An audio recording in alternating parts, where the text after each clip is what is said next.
Hello mga friendships! Welcome back to our Barcelona vlog. This video is going to be our last video of our Barcelona holiday. So now we are now in Montserrat. Or Montserrat, mountain of Montserrat. We took a package tour which is called a sunrise day trip to Montserrat Mountain. However, during our travel here, it was it wasn't really raining. It was just drizzling and cloudy. So obviously, the sun was covered by the clouds. So we missed the sunrise, we missed the sunrise. But still, it was a good trip. Now, people visiting Montserrat is one of the most popular day trips from Barcelona. It's easy to get to and it gives you an opportunity to see the Spanish countryside. The views from the monastery are breathtaking. It's well worth a day of your time, I promise you that, while you are in Barcelona. So here we go. So mga friendships, while we were walking towards this building, I felt a sense of déjà vu. It's probably because I've been here before, many moons ago.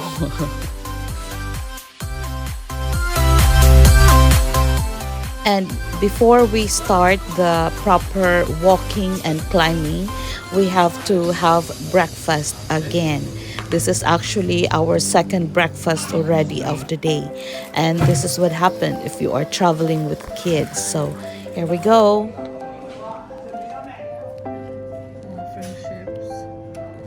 Araw na namin kinakain itong ano na to.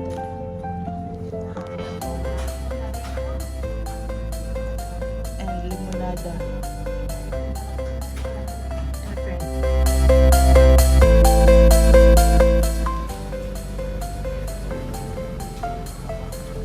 Basilica. See, Basilica is going there. So yeah mga friendships, Montserrat is a rocky mountain range in Catalonia, Spain. Montserrat translates to So Mountain in Catalan, owing to this mountain range's jagged, saw-tooth appearance. So, sitting atop the mountain range is Santa Maria de Montserrat, a Benedictine monastery.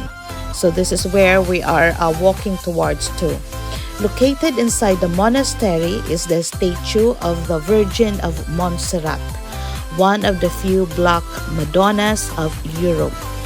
This is Catalonia's most important religious retreat, as many people make an overnight hike to watch the sunrise from the peak of Montserrat. And for some people as well, it is a religious pilgrimage. For others, it's a visit to a unique mountain range offering views over Catalonia.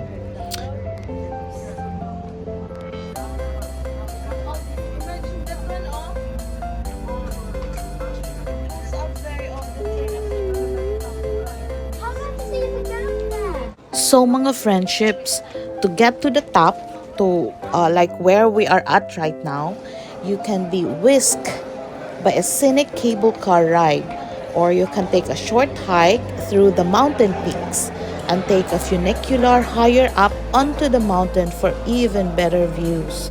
And for those who enjoy hiking, you can walk to Sant Jeroni, the highest peak of Montserrat.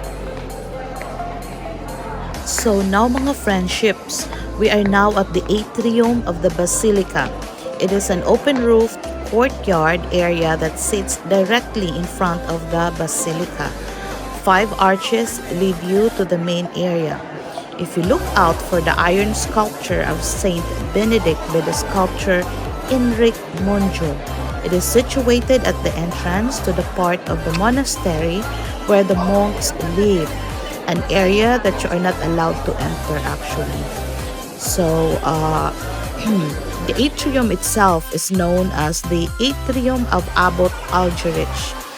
In 1952 to 1956, It was decorated by Joseph Standing right in front of Abios Saint and Joseph Father because he Benet goes to Saint Martinez. Joseph's School. Designs on the right-hand So walls of that's the baby atrium Jesus depict the with most Saint important Joseph. shrines and basilica And throughout where is Kev now? Christianity. Kev is Designs on the gone. left-hand walls offer a brief history of Montserrat. The Basilica Mga Friendships or Montserrat's Church is a Gothic structure that also uses Renaissance shapes and traditionally Catalan architecture. It was severely damaged during Napoleon's War in 1808 to 1814. This meant that it had to be reconstructed at the end of the 19th century. The central nave of the church is 58 meters long and 15 meters wide. It is 23 meters to the top of the dome of the church. So around the edges of the church, you will note lots of ornate hanging candles. These are representative of Catalan style of jewelry making from after the Spanish Civil War of 1811 to 1812. They have all been donated by Catalan towns and associations. Collectively, they are there to represent the constant presence of the people of Catalonia at the feet of St. Mary's of Montserrat. So, on the central pillars of the nave, you will also see the sculpture of prophets Ezekiel, Jeremiah, Isaiah, Daniel, and they are all carved in wood by Joseph Limona and were put in place in 1896.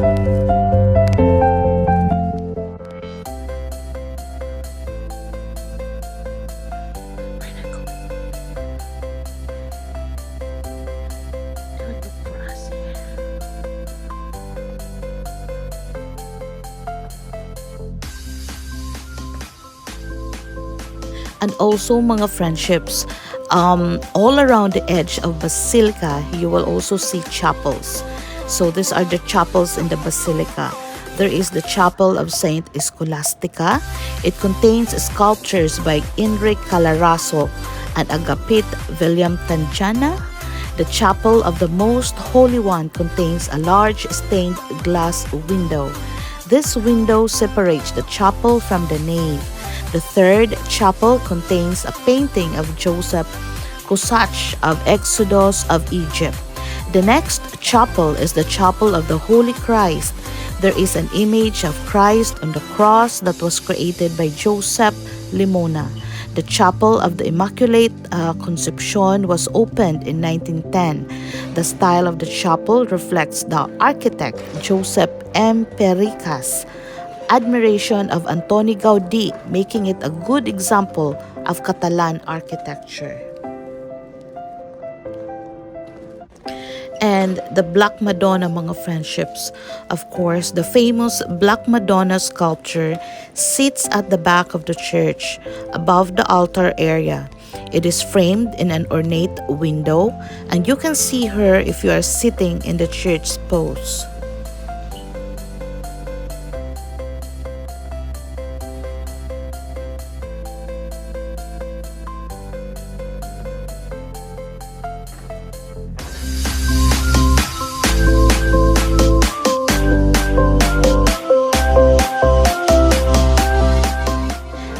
Now we are outside again of the Basilica mga friendships at the atrium. If you take a look down and enjoy the marble black and white floor of the atrium, it takes inspiration from the floor of the Capitolium in Rome that was designed by Michelangelo. The inscription at the center are Latin and refer to baptism. In front of you as well, you will be able to take in the facade of the basilica. In the 1900s to 1901, a new facade was added to the basilica. It is the work of Francisque de Paula de Villar and the first Carmona and carved by two brothers, Venanzi and Agapit Velmitajana. I hope I said that right.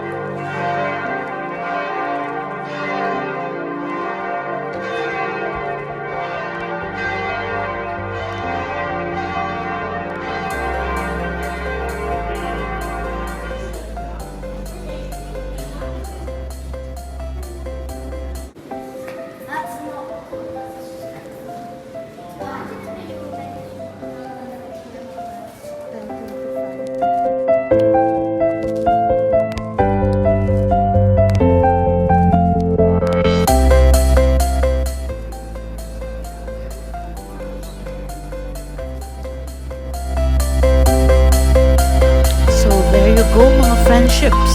That's the Basilica of Montserrat. So the Basilica at Montserrat Monastery is at the very heart of what the monastery stands for.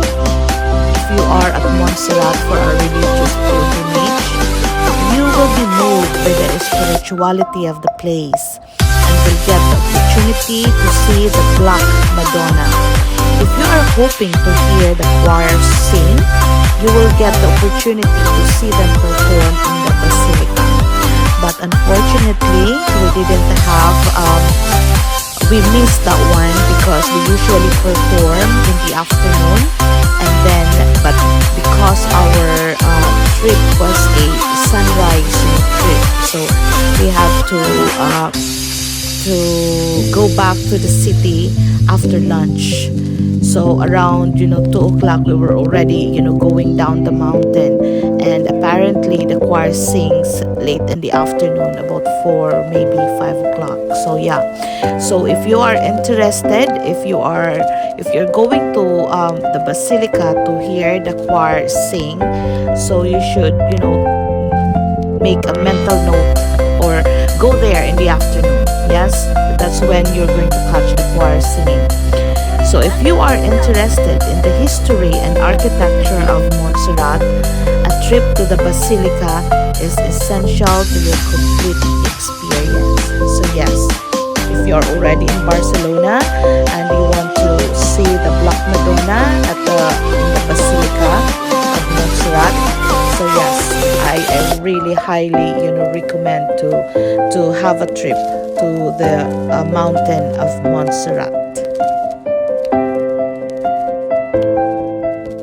So there are many ways, mga friendships, to come up here to the mountain of Montserrat. But you can also join there are two kinds of organized tours that can save you the time and trouble of organizing your own trip to Montserrat. They include return journey from Barcelona to Montserrat in an air-conditioned bus, but you can choose either a half-day morning or a half-day afternoon.